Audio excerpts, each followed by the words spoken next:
பன்னீர் ரெசிபில நம்மளோட ஃபேவரட் பிரியாணி செய்யலாம்னு நினைச்சேன். அதுக்கு கடைசியில் இன்னைக்கு பிரியாணி அரிசி கையில இல்லை.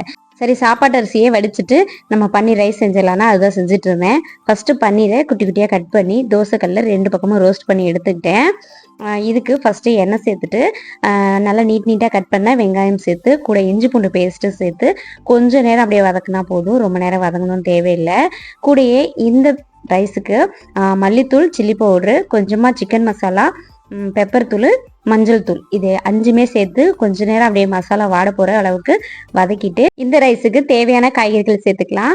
நான் வந்து முட்டைக்கோசு, கேப்சிகம், கேரட் இது 3 சேர்த்துருக்கேன். பீன்ஸ் வேணாலும் சேர்த்துக்கலாம்.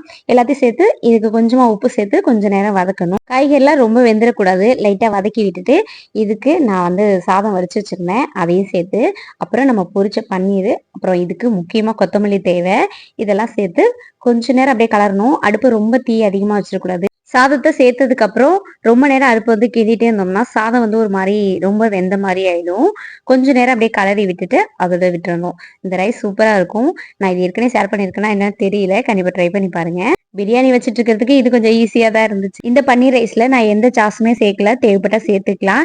இதையே மதிய லஞ்சுக்கே எல்லாருமே சாப்பிட்டுட்டோம். ஸ்கூலுக்குமே இதையே பேக் பண்ணி வச்சிட்டேன். ஓகே ஃப்ரெண்ட்ஸ், நம்ம பிடிச்சிருந்தா லைக் பண்ணிக்கோங்க, சப்ஸ்கிரைப் பண்ணிக்கோங்க. நெக்ஸ்ட் வீடியோல பார்க்கலாம். பாய்.